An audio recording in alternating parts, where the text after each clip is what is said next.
Hey, welcome back, Rankers. How you going? It's verging on spring. I can feel it. It's in the air.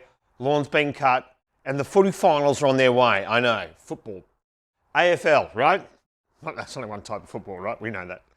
So AFL, Australian Football League. It is Australia's national game, and the reason I'm talking to you about it today is I had some of the blokes over a couple of weekends ago, and we got talking about Google, and someone said, "What the hell is the AFL doing? Just giving all their content to Google for free like this." So what's happening at the moment in Australia during the AFL season is there is a lot of Google advertising people to come and search for, say, player of the round or things like that. And, you know, we're used to these sorts of things. We've spoken about them before, the featured snippets, the featured answers, whatever you want to call them, the knowledge panels, all of these things. And a lot of people have been upset about them in the past. And the most recent one, I think, was Lyric Find. Anyway, one of the lyrics companies, where they showed that Google was simply taking the content, scraping the content from their site and displaying it in the search results. And of course, then the user has no need to go to the Lyrics site. Well, the examples that we've done in the past, back in the day, were around what we called the featured answers. And they were mainly that we were doing, we saw them for bloggers, and we saw that if a blogger got a featured answer, they would increase their traffic 3 to 4, 5 times. So it was really great for bloggers, even though they had that big chunk of copy right at the top of the search result. And you would think, well, why would people actually need to go to the site then if they've already read the featured answer? Featured answers, though, they didn't have all the information that you might require from your question, if it actually was indeed a question. But this is different. These sorts of things is crazy. So the way the AFL works in Australia is that they've never actually had to build, or as far as I know anyway, pay to have a website built. Even since back in 1996, I think was their first website, 95, 96.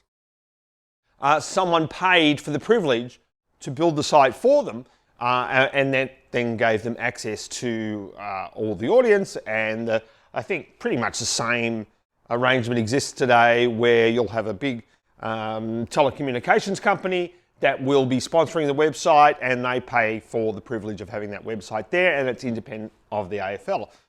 The problem now is that with these sorts of things, you're taking traffic away from those sponsors who are running your content and running your site. And the other problem with these is that Google's trying to be everything to everyone. They're trying to get to the point where you don't have to leave Google. Now, you might say, well, if you're a retailer, well, they have to come to my shop. Well, today they do. But, you know, we're getting to the point where Google's going to be wanting to not let people leave their environment and just sell your inventory directly from their site. So when I say get stuff Google, we're talking about how much do you need to rely on Google, and how do you mitigate or limit the exposure that you have on Google. And it's really important to watch.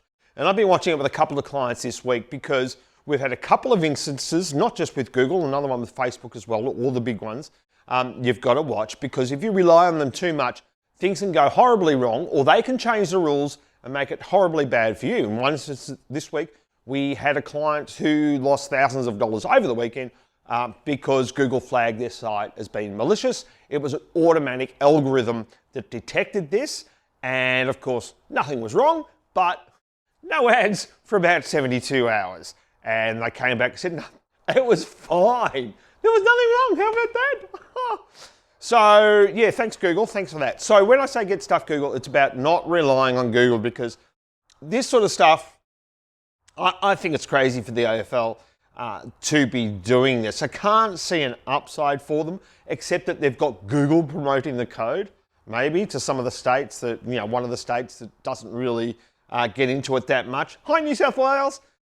But apart from that, I really don't see the benefit of the AFL doing this. So if you are spending a lot of money on Google, if you're relying on Google organic SEO, which, you know, great, pay Google for their ads, do their SEO, get traffic from Google, but don't rely on it solely. Make sure you're building a brand, make sure you're building your company. So at some point, if Google changes the rules or something happens to your site, people are still going to look for you. They're not going to look for Google. They're going to look for your brand. Hopefully that's helpful, and we'll see you next week. Thanks very much. Bye. Please leave a comment, subscribe, tell your friends. If you watch this on YouTube or Facebook or LinkedIn, just leave a comment wherever you watched it, and I will find you there, and let's have a conversation. Speak soon.